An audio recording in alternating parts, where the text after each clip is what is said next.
Assalamu students, how are you?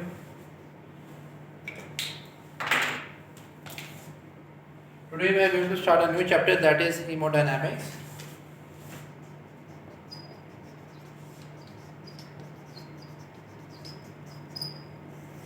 Last chapter हमारा repair का ख़त्म हो चुका है. हीमोडायनामिक्स बेसिकली इसके अंदर हम पढ़ेंगे कि the overall response of the body whenever there is some problem with the blood flow with the vessels, और जब कभी हमारी बॉडी के अंदर वेसल्स में ब्लड फ्लो में या ब्लड के अंदर कोई प्रॉब्लम होती है तो क्या क्या कॉम्प्लिकेशंस बॉडी के अंदर आती हैं. तो आज का जो टॉपिक है जो हमें आज डिस्कस करना है दैट इज एडीमा.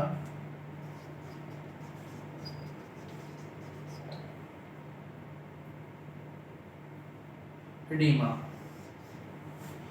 अच्छा, बेसिकली इस टॉपिक को स्टार्ट करने से पहले मैं आपको बताऊंगा कि हमारी बॉडी के अंदर जो है ब्लड किस तरह से फ्लो करता है, ब्लड के कितने कंपोनेंट्स होते हैं और जो है किस तरीके से बॉडी डिस्ट्रीब्यूट मुख्तलिफ फ्लूइड्स को हम बॉडी के अंदर डिस्ट्रीब्यूट करते हैं.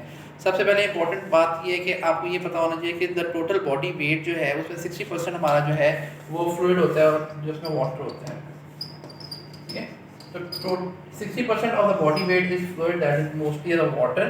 इस 60% के अंदर से जो है आपके पास 2/3 fluid is intracellular and 1/3 is extracellular. Clear? यानी कि इस 60% टोटल जो बॉडी के अंदर जो फ्लूइड था उसके अंदर से 2/3 जो है वो इंट्रासेलुलर है और 1/3 जो है वो एक्स्ट्रासेलुलर है. एक्स्ट्रासेलुलर का मतलब ये है कि सेल के बाहर, इंट्रासेलुलर सेल के अंदर. तो ये जो एक्स्ट्रासेलुलर है इसके अंदर जो मेजर कंपोनेंट है फ्लूइड का that is in between the cells. Cells के दरमियान में जो फ्लूइड होता है ये this fluid is called interstitial fluid. Interstitial fluid ये आपके पास मेजॉरिटी भी ये होता है. मैक्सिमम जो फ्लूइड होगा वो सेल्स के दरमियान में जो स्पेसेस होंगी, ऑब्वियसली ऑर्गन्स जो है सेल से मिलकर बने हैं. अब वो सेल्स जो है एक सेपरेट एंटिटी है.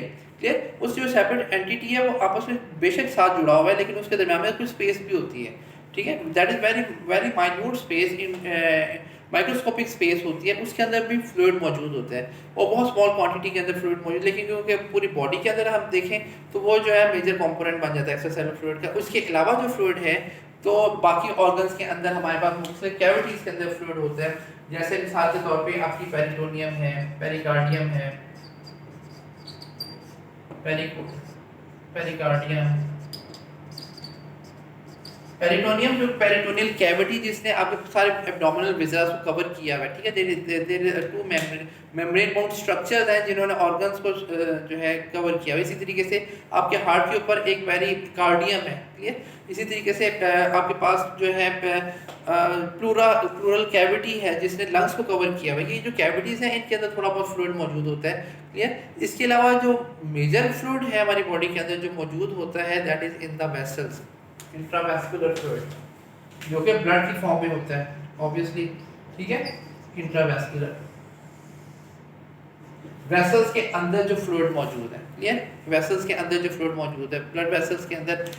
तो अब होता क्या है हमारे ब्लड से जो वेसल्स से जो ब्लड है वो जब परमिएट करता है टू द डिफरेंट ऑर्गन्स तो वो आपके पास जो आर्टीरियोलर एंड है वहाँ पे क्या होता है कि वहाँ से फ्लूइड निकलता है. क्लियर? वहाँ से फ्लूइड निकलता है to the interstitial spaces to the organs के इंटरस्टिशियल स्पेसेस के अंदर वो फ्लूइड जाता है. लेकिन वेन्यूलर एंड जो है आर्टीरियोल्स का जो वेन्यूलर एंड है, ठीक है, वेन्यूलर एंड के ऊपर जाके वो वापस चला जाता है फ्लूइड. तो जहाँ एक आर्टीरियोलर एंड से आया, आर्टीरियोल्स के आर्टीरियोलर एंड से निकला फ्लूइड. क्लियर? उसने परमिएट किया ऑर्गन को और फिर वो वेन्यूलर एंड से वापस चला गया. लेकिन इस दौरान में small quantity of the fluid वो वहाँ पे रह जाता है. सारा का सारा फ्लूइड जो है वापस वेन्यूलर एंड से वापस वेसल्स में नहीं जा पाता. The small quantity of fluid is remain there and that this fluid is called interstitial fluid. अब इस interstitial fluid का क्या होता है? This interstitial fluid basically by the route of the lymphatics के ज़रिए से जो है lymph node से गुजरते हुए वो ultimately thoracic duct तक पहुँचता है. क्लियर? और thoracic duct क्या करती है? वो फ्लूइड को वापस जो है आपके पास इंफीरियर वेना केवा में वो ओपन होती है और वापस वेस्कुलर सिस्टम के अंदर वापस ड्रेन कर देती है. तो ये नॉर्मल फ्लो है हमारी बॉडी के अंदर जिस तरीके से ब्लड जो है वो फ्लो कर रहा है. सिर्फ और सिर्फ क्या निकल रहा है, फ्लूइड निकल रहा है। वेसल्स में, ब्लड वेसल में से आरबीसी नॉर्मल कंडीशन में नहीं निकलते, क्लियर। नॉर्मल कंडीशन में ब्लड भी नहीं निकलता। अगर हाँ इन्फेक्शन इन्फ्लेमेशन हो तो मैंने आपको बताया, पहले सेकंड चैप्टर में पढ़ाया था कि किस तरीके से, किस मुश्किल से जो है न्यूट्रोफिल्स या मोनोसाइट्स इसको जो है जो एंडोथेलियल स्पेसेस हैं में उनको ब्रीच करता हुआ बाहर निकलता है और अल्टीमेटली फिर वो इन्फेक्शन वाली साइड पे पहुंच के अपना रोल प्ले करता है। वरना नॉर्मल कंडीशन के अंदर सिर्फ और सिर्फ फ्लूइड बाहर जाता है या इलेक्ट्रोलाइट्स बाहर जाते हैं, सोडियम पोटेशियम बाहर जाता है। इस तरह के माइन्यूट्स जो आपके पास, या कुछ प्रोटीन्स भी बाहर जा सकती हैं, जो माइन्यूट आपके पास स्पेसेस है, जो सॉल्यूट्स हैं वो निकलते हैं और बाद में वेन्यूलर एंड से वो वापस भी आ जाते हैं, लेकिन मेजॉरिटी वापस नहीं आ पाती, वो लिम्फेटिक से जरिए से ड्रेन होती है। तो अब एडिमा क्या है? Edema basically is the excessive amount of the extracellular fluid. Excessive extracellular fluid. ये तो ये जब फ्लूइड जो है अपनी क्वांटिटी से ज़्यादा हो जाता है, मैंने आपको बताया थोड़ा बहुत फ्लूइड तो होगा, but when the quantity of the fluid is increased in the extracellular space, clear, so much so कि अब वो पैथोलॉजिकल कंडीशंस कॉज करने लग जाए, जब वो एब्नॉर्मैलिटी कॉज करना शुरू कर दे और वो वापस ड्रेन ना हो पाए, तो इस कंडीशन को हम कहते हैं एडीमा। समझ गए एडीमा क्या होता है? फ्लूइड नॉर्मल जो वेसल्स के, जो सेल के अंदर फ्लूइड था, जो बाहर सेल से फ्लूइड था, वो जो सेल के जो बाहर फ्लूइड था वो कितने किस्म का होता है, और अल्टीमेटली ये जो बाहर आता है तो वापस किस तरह से वापस जो है प्लाज्मा के अंदर, ब्लड के अंदर वापस चला जाता है। अगर ये फ्लूइड आपके पास इंटरस्टिशियल स्पेसेस में ज़्यादा हो जाएगा तो इसको हम कहेंगे एडीमा। ये तो है ऑर्गन के लेवल के ऊपर बात, लेकिन मैंने आपको बताया there are certain cavities in our body, अगर उनके अंदर भी फ्लूइड बढ़ जाएगा तो उनको भी हम जो है एडीमा तो नहीं कहेंगे, लेकिन उसका मुख्तलिफ हमने नाम रखे। मिसाल के तौर पे अगर आपके पास जो है जो प्लूरल कैविटी है, प्लूरल कैविटी जिसके अंदर जो है आपने जिसने कवर किया हुआ आपके लंग्स को, उसके अंदर फ्लूइड आ जाए तो प्लूरल फ्लूइड इफ्यूजन इसे कहेंगे, क्लियर। इसी तरीके से पेरिटोनियम जिसने एब्डोमिनल विजरा को कवर किया, अगर इसके अंदर फ्लूइड की ज़्यादा क्वांटिटी हो जाएगी तो इसको हम एसाइटिस कहेंगे। क्या कहेंगे? Ascites, clear. इसी तरीके से आपके पास अगर जो है हार्ट के ऊपर जो कवरिंग है, उस कवरिंग के दरमियान में फ्लूइड बढ़ जाएगा तो उसको हम कहेंगे हाइड्रोपेरिकार्डियम, हाइड्रोपेरिकार्डियम। अगर चेस्ट में होगा तो हाइड्रोथोरक्स, एब्डोमिनल में होगा तो इसको हम कहेंगे कि एसाइटिस। हाइड्रोपेरिटोनियम भी उसको कहते हैं और एसाइटिस भी कहते हैं। तो ये मुख्तलिफ नाम है जो हम देते हैं। तो एडिमा तो स्पेसिफिकली है ऑर्गन के लिए, क्लियर। और ऑर्गन जो है उसमें क्या हुआ कि सेल के अंदर तो फ्लूइड था लेकिन बाहर भी फ्लूइड की क्वांटिटी ज़्यादा हो गई, तो उसका हम एसाइटिस कहते हैं। तो हम इसकी कॉज को आइडेंटिफाई कर लेते हैं, पढ़ लेते हैं कि what are the causes of the oedema.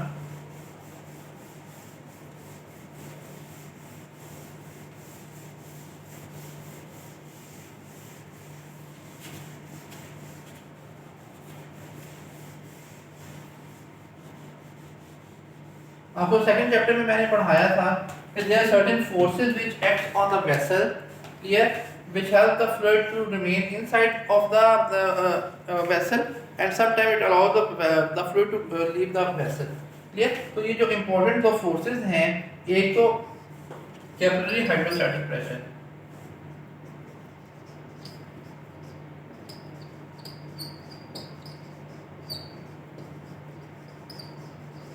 and second is the plasma oncotic pressure। ये दो फोर्सेस बेसिकली एक्ट करती हैं ऑन द वेसल वॉल कि वो अलाउ करती हैं बहुत स्मॉल क्वांटिटी ऑफ फ्लूइड के वो वहाँ से निकले और वो जो है वापस फिर आ भी जाए। तो ये कैपिलरी हाइड्रोस्टैटिक प्रेशर जो है ये पुश करता है फ्लूइड को बाहर की तरफ, क्लियर। ये पुश करता है फ्लूइड को बाहर की तरफ और ये जो है प्लाज्मा ऑनकोटिक प्रेशर पुश करता है फ्लूइड को अंदर की तरफ। तो ये दोनों फोर्सेस आपस में बैलेंस हो जाती हैं और ये बैलेंस होने की वजह से क्या होता है कि फ्लूइड बहुत ज़्यादा जो है इन स्पेसेस से बाहर नहीं निकल पाता। अच्छा, प्लाज्मा ऑनकोटिक प्रेशर की वजह क्या है? प्लाज्मा ऑनकोटिक प्रेशर की वजह है प्रोटीन्स, और प्रोटीन्स कहाँ पे प्रोड्यूस हो रही हैं? In the liver, clear. और मुख्तलिफ और भी जो है ऑर्गन्स जो है वो प्रोटीन्स बना रही हैं, लेकिन मेन जो फोकस है, जो मेन पॉइंट जहाँ पे प्रोटीन्स बन रही हैं, प्लाज्मा प्रोटीन्स जो बन रही हैं, वो कहाँ पे बन रही हैं? लिवर के अंदर। अगर वो प्रोटीन कम होगी तो प्लाज्मा ऑनकोटिक प्रेशर भी कम हो जाएगा। इसी तरीके कैपिलरी हाइड्रोस्टैटिक प्रेशर क्या है? वो फ्लूइड, वो जो ब्लड है, जो वेसल के अंदर जो ब्लड मौजूद है, वो जो प्रेशर लगा रहा है, वो जो प्रेशर एक्सर्ट कर रहा है ऑन द वेसल वॉल, ये होता है कैपिलरी हाइड्रोस्टैटिक प्रेशर। तो अगर ब्लड की क्वांटिटी बढ़ जाएगी तो कैपिलरी हाइड्रोस्टैटिक प्रेशर बढ़ जाएगा। अगर ये वेसल छोटी हो जाएगी, पतली हो जाएगी, तो कैपिलरी हाइड्रोस्टैटिक प्रेशर बढ़ जाएगा। या फिर अगर कोई ब्लॉकेज आ जाएगी, आउटफ्लो में ब्लॉकेज आ जाएगी, वेनस ब्लॉकेज आ जाएगी, तो यहाँ पे क्या होगा कि फ्लूइड इकट्ठा होना शुरू हो जाएगा और यहाँ पे क्वांटिटी उसकी बढ़ जाएगी। तो उससे क्या होगा कि अल्टीमेटली कैपिलरी हाइड्रोस्टैटिक प्रेशर जो है वो जो बैलेंस कर रही थी फोर्स, उससे ज़्यादा बढ़ जाएगा और फ्लूइड बाहर जाना शुरू हो जाएगा। तो हम इनकी कॉजेज पढ़ते हैं कि क्या क्या कॉजेज हैं जिसके अंदर कैपिलरी हाइड्रोस्टैटिक प्रेशर बढ़ता है या फिर प्लाज्मा ऑनकोटिक प्रेशर कम होता है, जिसकी वजह से अल्टीमेटली फ्लूइड ज़्यादा जाएगा। जब फ्लूइड ज़्यादा जाएगा तो लिम्फेटिक्स की कैपेसिटी है कि वो उस तरह ही फ्लूइड को जो है वापस बॉडी में भेज सकते हैं, उससे ज़्यादा जो होगा वो वहाँ पे इकट्ठा होना शुरू हो जाएगा। तो कैपिलरी हाइड्रोस्टैटिक प्रेशर में सबसे इम्पोर्टेंट तो है बात है कि आपके पास कोई भी कार्डियक पैथोलॉजी आ जाए, कार्डियक एब्नॉर्मैलिटी, यानी कि हमारा जो ब्लड जो सर्कुलेशन के अंदर है, जो फ्लो के अंदर है, that is because of the pumping of the heart. Heart एक पंप करता है, वो प्रेशर जनरेट करता है, वो प्रेशर अल्टीमेटली पूरी बॉडी के अंदर वेसल्स के साथ होती है, वो गुजरती है। तो ब्लड क्या रहता है कि वो फ्लो में रहता है। अगर हार्ट का जो पंपिंग इफेक्ट हो जाए, पेरिकार्डाइटिस हो जाए या किसी किस्म का कार्डिक फेलियर हो जाए जिसके अंदर हार्ट पंप नहीं कर पा रहा, तो अब उस कंडीशन के अंदर क्या होगा कि यहाँ पे ब्लड जो है वो उसके फ्लो कम हो जाएगा। जब वो फ्लो कम हो जाएगा तो वो स्टैटिक हो जाएगा।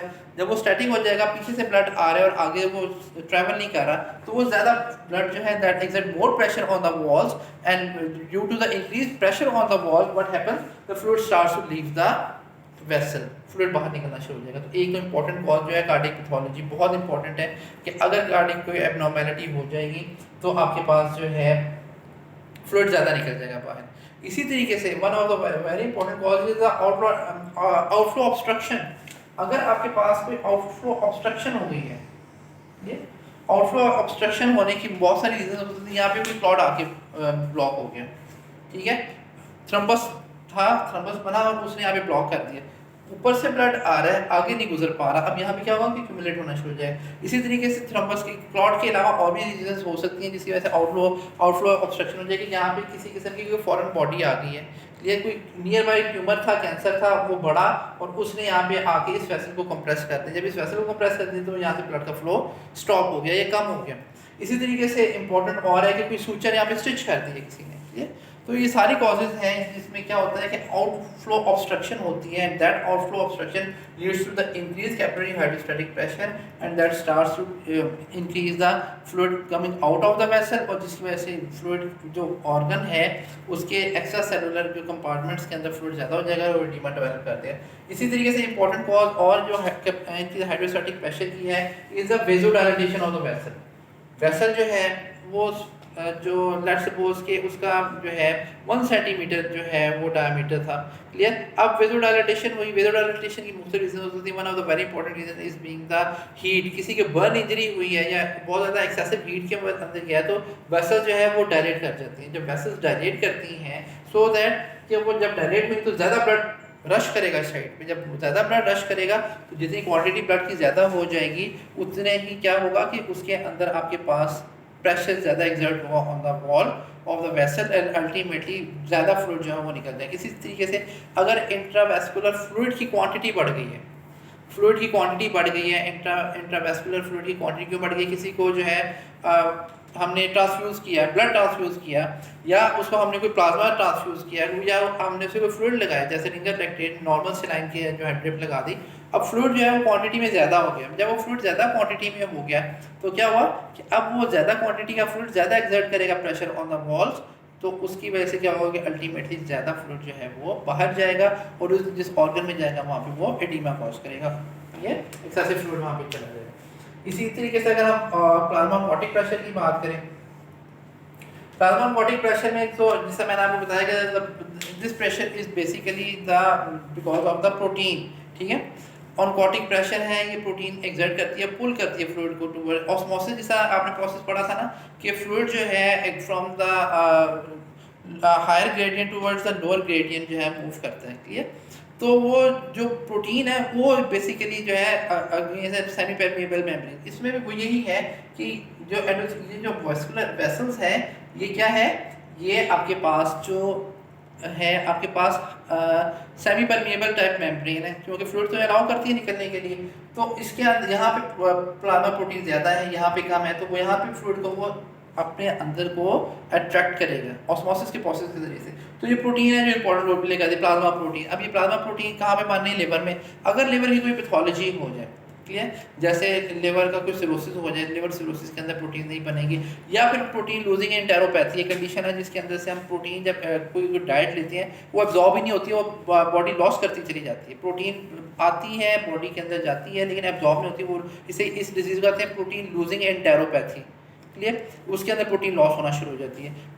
लिवर के अंदर प्रोटीन बन नहीं रही सिरोसिस के अंदर, उसमें के अंदर प्रोटीन कम होगी तो ऑनकोटिक प्रेशर बड़े कम होगा, तो आपके पास जो है ना फ्लूइड बाहर जाना शुरू हो जाएगा, क्लियर। इसी तरीके से आपके पास जो है मेल न्यूट्रिशन, वो लोग जिनकी प्रोटीनियस डाइट नहीं है, जो प्रोटीन सही तौर पे नहीं लेते, उनके अंदर प्रोटीन जब नहीं आएगी तो क्या होगा कि प्लाज्मा प्रोटीन्स नहीं बनेंगी, प्लाज्मा प्रोटीन नहीं बनेंगी, तो आपके पास अल्टीमेटली जो है प्लाज्मा ऑनकोटिक प्रेशर कम होगा, ऑनकोटिक प्रेशर कम होगा तो फ्लूइड बाहर जाना शुरू हो जाएगा। इसी तरीके से nephrotic syndrome is a condition in which the kidney starts to lose the protein. Liver protein बना रहा है, लिवर बिल्कुल नॉर्मल प्रोटीन बना रहा है, वो सर्कुलेशन में भी जा रही है, लेकिन जब किडनी से वो उसने फिल्टर होना होता है, जब फ्लूइड बाकी फिल्टर होता है तो सारी प्रोटीन भी फिल्टर हो जाती है। क्यों? क्योंकि ग्लोमेरुलस इज डैमेज, ग्लोमेरुलस में जो है ना आपके पास वहाँ पे एबनॉर्मेलिटीज़ हैं, वो लीकी हो गया टू द प्रोटीन, जो नॉर्मल कंडीशन के अंदर वो फिल्टर करके वापस ब्लड में भेज देता है। लेकिन इस कंडीशन के अंदर क्या है कि वहाँ से प्रोटीन निकलना शुरू हो गई और किडनी के थ्रू जो है यूरिन के थ्रू वो निकलना शुरू हो गई, और जो लिवर के बनाने की सलाहियत है वो कम है as compare to the losing of the protein through the kidney. Therefore there is a negative balance of the protein in the body, protein ज़्यादा लॉस होना शुरू हो जाती है प्लाज्मा प्रोटीन, तो अल्टीमेटली क्या होता है कि प्लाज्मा ऑनकोटिक प्रेशर कम हो जाता है और बॉडी जो है प्रोटीन को लॉस करना शुरू कर देती है। इसके अलावा और भी इंपॉर्टेंट कंडीशन है, जैसे inflammation is a condition in which there is an oedema, clear. Inflammation, chronic inflammation और एक्यूट दोनों तरह के इन्फ्लेमेशन के अंदर जो है ना एडिमा जो है हो सकता है। लिम्फेटिक्स के अगर एबनॉर्मेलिटी हो जाए, क्योंकि मैंने आपको बताया था कि फ्लूइड जो है जो थोड़ा बहुत फ्लूइड नॉर्मल रह जाता है, that fluid is basically drain by the lymphatics. अगर लिम्फेटिक्स में कोई प्रॉब्लम है, लिम्फेटिक्स के अंदर जो है ऑब्स्ट्रक्शन आ गई, तो भी क्या होगा कि फ्लूइड तो हर वक्त बन रहा है और वो ड्रेन भी हर वक्त हो रहा है। अब ड्रेन अगर नहीं हो पा रहा तो क्या होगा, फ्लूइड जो नॉर्मली बन रहा है इट स्टार्ट्स टू एक्यूमुलेट दिया, और जब वो एक्यूमुलेट वहाँ पे होगा तो उससे क्या होगा, अल्टीमेटली वो बढ़ना शुरू हो जाएगा और स्टेज आएगी कि वो डेवलप कर देगा। तो क्या क्या कॉजेज हो सकती हैं कि वहाँ पे कोई इन्फेक्शन है, कोई लिम्फेटिक इन्फेक्शन है, कोई इन्फ्लेमेशन हो गया, या पोस्ट इरेडिएशन, हम जब कोई इरिडिएट करते हैं कहीं पे रेडिएशन की एक्सपोजर की वजह से, या पोस्ट सर्जरी भी देखा गया है कि लिम्फेटिक्स कई मरतबा जो है वो ब्लॉक हो जाती हैं और वहाँ पे एडिमा डेवलप होना शुरू हो जाता है, क्लियर। तो ये इंपॉर्टेंट कॉजेज हैं जिसके अंदर आपके पास ऑनकोटिक प्रेशर जो है, कैपिलरी हाइड्रोस्टैटिक प्रेशर या ज़्यादा हो जाए, प्लाज्मा ऑनकोटिक प्रेशर कम हो जाए, लिम्फेटिक्स की ऑब्स्ट्रक्शन हो जाए, क्लियर, या किसी किस्म की इन्फ्लेमेशन या इन्फेक्शन वहाँ पे हो जाए, तो ये सारी कॉजेज अल्टीमेटली कॉज बनती हैं to the excessive formation of the fluid in the extracellular compartment which leads to the oedema. अच्छा, एडिमा को अगर हम देखें तो how we basically observe the oedema in the body. जो ऑर्गन जिसके अंदर एडिमा डेवलप होगा, सबसे पहले तो वो ऑर्गन जो है क्या हो जाएगा, वो हैवी हो जाएगा, उसका वेट बढ़ जाएगा, क्लियर।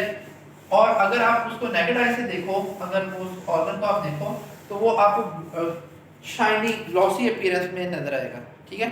फ्लूइड की वजह से वो शाइनी होगा, वो इन्फ्लेम्ड होगा, मसलन कि वो उसका वेट एक तो ज़्यादा होगा, वो स्वेलिंग उसमें आपको नज़र आएगी, क्लियर। इसके साथ साथ वो ग्लोइंग होगा, शाइनिंग होगा वो फ्लूइड की वजह से, क्लियर। और अगर आप इसको देखो कि हम माइक्रोस्कोपिकली जब देखेंगे तो हमें एक्स्ट्रा सेलुलर कंपार्टमेंट के अंदर फ्लूइड की ज़्यादा क्वांटिटी मिलेगी, क्लियर। तो मुख्तलिफ एडीमा बॉडी के अंदर जो है ना मुख्तलिफ कुछ करैक्टरिस्टिक्स हैं। जैसे एक एडीमा होती है जिसे हम कहते हैं डिपेंडेंट एडीमा। डिपेंडेंट एडीमा आमतौर पे उन लोगों के अंदर होता है जो बहुत ज़्यादा देर खड़े रहते हैं और उनके अंदर वेस्कुलर इनसफिशिएंसी होती है। ओल्ड एज में खास तौर पर या हाइपरटेंसिव पेशेंट्स में अगर वो ज़्यादा देर खड़े रहते हैं because the blood has to travel against the gravity.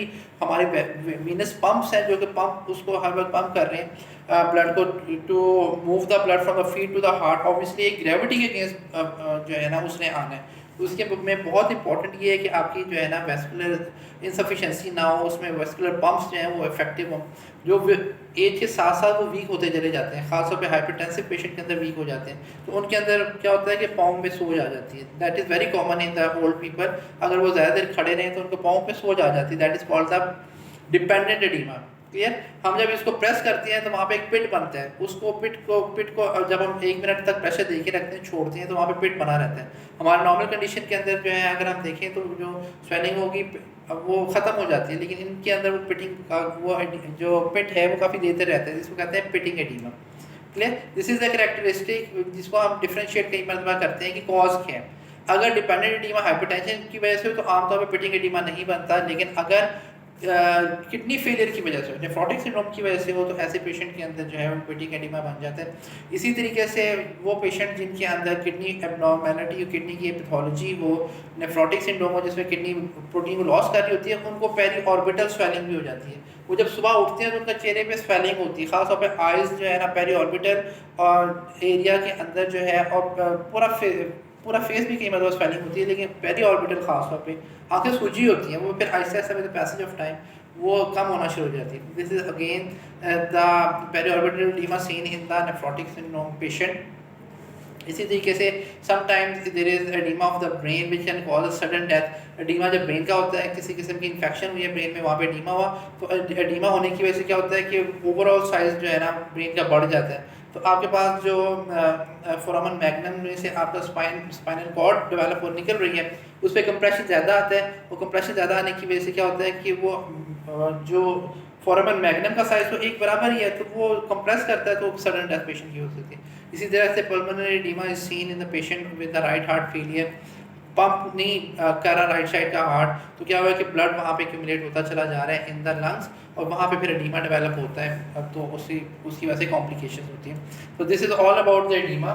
तो ये टॉपिक आपका ख़त्म हुआ। If you have any question regarding this you can ask me. Thank you very much.